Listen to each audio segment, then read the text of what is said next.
श्री स्वामी समर्थ. नमस्कार मंडळी, स्वागत आहे तुमचे माझ्या यूट्यूब चॅनलवरती.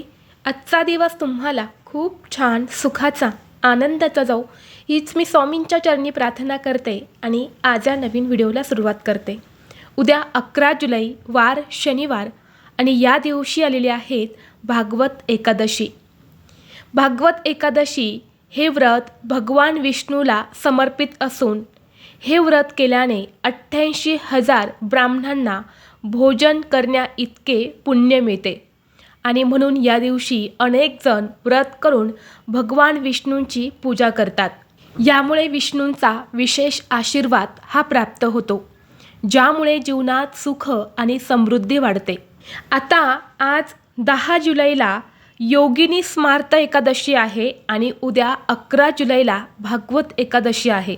तर नक्की कोणत्या एकादशीचं व्रत करावं तर पहा, आज 10 जुलैला जी योगिनी स्मार्त एकादशी आलेली आहे तर या एकादशीचं व्रत ऋषी मुनी साधू संत जे असतात तर ते या एकादशीचं व्रत करतात. आणि जो सर्वसामान्य माणूस आहे, जो संसारिक माणूस आहे, तर असे व्यक्ती या भागवत एकादशीचं व्रत करतात. आणि म्हणून आपल्याला सर्वांनाच उद्या 11 जुलैला या भागवत एकादशीलाच व्रत करायचं आहे, जे 12 जुलैला म्हणजेच रविवारी सोडायचं आहे. तसेच या एकादशीचे जे काही उपाय आणि सेवा आहे तर त्यासुद्धा तुम्ही आज किंवा उद्या करू शकता. आता एकादशीच्या पूजा आणि प्रार्थनेसोबतच तुळशीची विशेष पूजा केली जाते, कारण ज्योतिषशास्त्रानुसार एकादशीचं व्रत हे तुळशीच्या पूजेशिवाय अपूर्ण आहे. या दिवशी आपण व्रत करत असेल तर आपल्याकडनं तुळशीची पूजा ही झालीच पाहिजे, कारण विष्णूंना तुळस ही अत्यंत प्रिय आहे. आणि म्हणून या एकादशीच्या दिवशी तुळशी संबंधित काही खास प्रभावी उपाय आणि सेवासुद्धा केल्या जातात. आज व्हिडिओमध्ये मी तुम्हाला एक अतिशय प्रभावी असा उपाय सांगणार आहे. उद्या शनिवार भागवत एकादशीला एक वेळ तुम्ही उपवास नाही केला तरीही चालेल. फक्त तुळशीजवळ ठेवा ही एक वस्तू. आयुष्यात कधीच गरीब राहणार नाहीत. 7 पिढ्यांचे दारिद्र्य नष्ट होऊन तुमच्या घराची, मुलांची, पतीची अगदी भरभरून प्रगती होईल. भगवान विष्णूंचा कृपा आशीर्वाद हा प्राप्त होईल. त्यांच्या कृपेने जीवनातील सर्व शत्रू, अडचणी, कर्ज कायमचे दूर होईल आणि तुमच्या मनातील प्रत्येक इच्छा मनोकामना ही पूर्ण होईल. तर अशी कोणती वस्तू तुळशीजवळ ठेवायची आहेत, हा उपाय कसा करायचा आहे, याबद्दलची संपूर्ण माहिती या व्हिडिओमध्ये मी तुमच्यासोबत शेअर करणार आहे. त्यामुळे तुम्ही हा व्हिडिओ स्किप न करता शेवटपर्यंत नक्की पहा. चॅनलवरती नवीन असाल तर सबस्क्राईब करा आणि असेच माहितीपूर्व नवनवीन व्हिडिओ पाहण्यासाठी बेल आयकॉनलाही प्रेस करा, म्हणजे जेव्हा कधी मी नवीन व्हिडिओ अपलोड करेल त्याचं नोटिफिकेशन सर्वात अगोदर तुम्हाला भेटेल आणि तुम्ही एक पण व्हिडिओ मिस करणार नाही. तसेच व्हिडिओला एक हाईप देखील द्या. आज या व्हिडिओमध्ये मी तुम्हाला जो उपाय सांगणार आहे तर हा उपाय आपल्याला उद्या शनिवारी भागवत एकादशीला करायचा आहे. सकाळी किंवा संध्याकाळी हा उपाय तुम्ही करू शकता.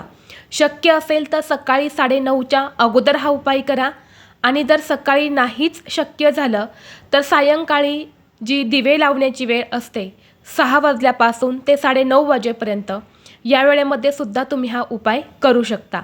कारण सकाळची आणि संध्याकाळची ही जी वेळ असते ना ती आपल्या घरात लक्ष्मी येण्याची वेळ असते आणि तुळशीला सुद्धा साक्षात लक्ष्मीचं रूप मानलं जातं आणि म्हणून हा उपाय सकाळी किंवा संध्याकाळी करायचा आहे. अगदी दुपारी 10-11 वाजता करायचा नाही. जो उपाय मी तुमच्यासोबत शेअर करणार आहे तर हा अत्यंत प्रभावी उपाय आहे. हा उपाय जर तुम्ही केला तर नक्कीच तुमच्या आयुष्यातील अनेक समस्या ज्या आहेत तर त्या दूर होतील. आपल्या हिंदू धर्मात तुळशीला अत्यंत पवित्र आणि पूजनीय मानले जाते. ती सात्विकता, सुख, समृद्धी आणि आरोग्याचे प्रतीक आहे. तुळस भगवान विष्णू आणि श्रीकृष्ण यांना अतिशय प्रिय आहे आणि म्हणून आपण देवाला नैवेद्य दाखवताना किंवा जल अर्पण करताना तुळशीचे पान असणे आवश्यक मानले जाते. असे म्हटले जाते की तुळशीशिवाय श्रीहरींची पूजा पूर्ण होत नाही आणि एकादशी तिथी ही श्रीहरींना समर्पित आहे. आणि म्हणून या दिवशी तुळशी संबंधित काही खास प्रभावी उपाय केले तर त्या उपायांचा आपल्याला 100% फळ प्राप्त होतं. ज्योतिषशास्त्रानुसार ज्या घरात तुळशीचे रोप असते तिथे सकारात्मक ऊर्जा राहते आणि वास्तुदोष दूर होतो. सकाळी आणि संध्याकाळी तुळशीजवळ दिवा लावल्याने घरातील दुःख आणि संकटे दूर होतात. आणि एकादशीच्या दिवशी तुळशीला काही खास वस्तू अर्पण केल्याने आपल्या सर्व इच्छा मनोकामना ह्या पूर्ण होतात. आणि म्हणून जर तुमच्या घरामध्ये सतत पैशांच्या आर्थिक अडचणी येत असतील, तुम्ही अगदी प्रामाणिकपणे कष्ट मेहनत तडजोड करत आहे, पण तरीही तुमच्या कष्टाला आणि मेहनतीला हवं तसं यश मिळत नसेल आणि म्हणून तुमच्याकडे पैसा येत नसेल, किंवा तुम्ही कष्टातून जो काही पैसा कमवतात त्यामध्ये वाढ होत नसेल, आलेला पैसा हा कोणत्या कारणाने घरातून निघून जात असेल आणि सतत तुम्हाला पैशांच्या अडचणी येत असतील, तर हा उपाय तुम्हाला करायचाच आहे. कारण धनप्राप्तीसाठी आणि लक्ष्मीप्राप्तीसाठी हा उपाय खूप जास्त प्रभावी मानला जातो. त्याचबरोबर जर तुम्हाला कोणत्याही कामामध्ये यश मिळत नसेल, तुमची रखडलेली कामे पूर्ण होत नसेल, तर हा उपाय केल्याने नक्कीच तुम्हाला प्रत्येक कामात यश मिळेल. तसेच तुमच्या सर्व इच्छा मनोकामना ह्या देखील पूर्ण होतील आणि तुमच्या घराची, मुलांची, तुमची अगदी भरभरून प्रगती होईल. त्याचबरोबर तुमच्या जीवनामध्ये काही संकट, दुःख, अडचणी असतील किंवा शत्रूचा त्रास तुम्हाला होत असेल, तर यासारख्या समस्यासुद्धा या उपायाने दूर होतात. आता उपाय करण्यासाठी उद्या सकाळी लवकर उठायचं आहे, स्वच्छ स्नान करायचं आहे. अंघोळ करताना सुद्धा एक तुळशीपत्र अंघोळीच्या पाण्यामध्ये आवर्जून टाकावं. आता हे तुळशीपत्र तुम्हाला आज किंवा उद्या तोडता येणार नाही, कारण दोन्ही दिवशी एकादशी आहे आणि एकादशीच्या तिथीवरती तुळशीला स्पर्शही केला जात नाही आणि तुळशीची पानंसुद्धा तोडली जात नाही.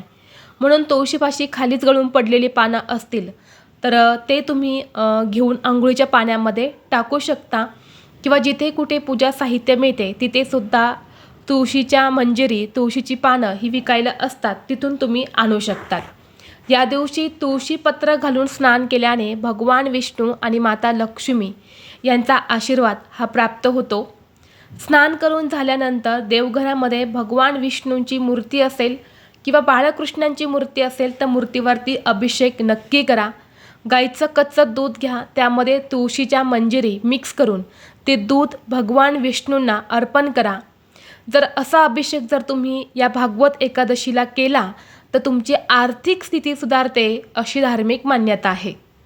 यानंतर विष्णूंना पिवळी फुलं, तुळशीपत्र अर्पण करून धूप, दीप, अगरबत्ती लावून घरातील वातावरण हे प्रसन्न करायचं आहे आणि ओम नमो भगवते वासुदेवाय नमः या मंत्राचा 108 वेळा जप करायचा आहे.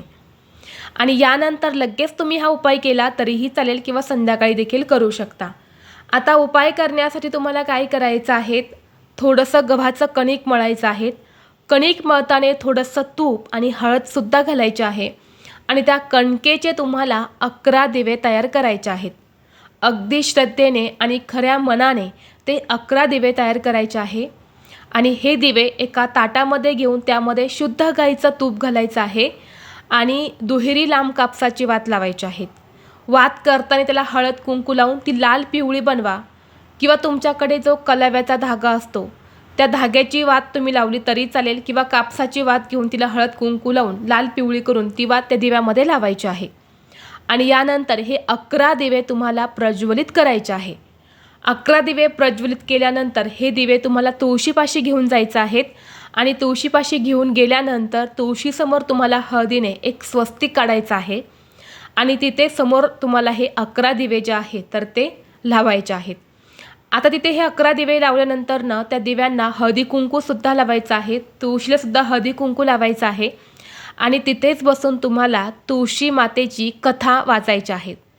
तुळशी मातेची कथा ही तुम्हाला गुगलवरती भेटून जाईल, तिथून सर्च करा आणि तिथे समोर बसून तुळशी मातेची कथा वाचायची आहेत आणि 1 वेळा विष्णू सहस्रनामाचं पठण करायचं आहे. यानंतर दोन्ही हात जोडून तुमची इच्छित मनोकामना व्यक्त करायची आहेत आणि तुळशीला स्पर्श न होता 11 प्रदक्षिणा करायच्या आहे. प्रदक्षिणा करत असताना ओम नमो भगवते वासुदेवाय नमः या मंत्राचा जप करायचा आहे.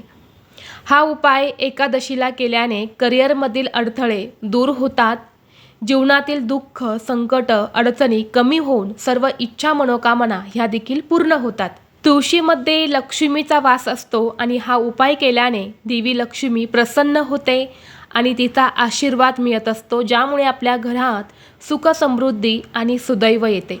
आता हे दिवे तुम्ही लावल्यानंतर दुसऱ्या दिवशी उचलून घ्यायचे आहेत आणि पिंपळ वृक्षाखाली जाऊन ते तुम्हाला टाकून यायचे आहेत, कारण तिथे अनेक प्रकारचे कीटक मुंग्या असतात आणि येऊन ते तिथून ते खाऊन जातात आणि त्यामुळे आपल्याकडनं एक अन्नदानसुद्धा होत असतं.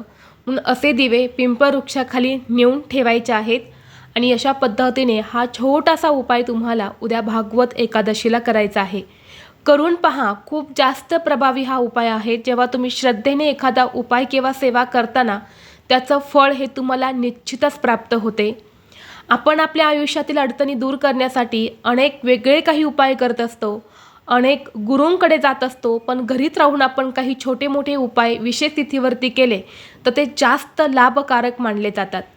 तर ही अत्यंत महत्त्वाची माहिती मला तुमच्यापर्यंत शेअर करायची होती.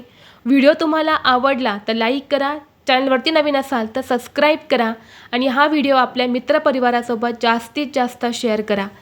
चला तर मग भेटू असंच पुढल्या एका नवीन व्हिडिओमध्ये. तोपर्यंत सर्वांना श्री स्वामी समर्थ.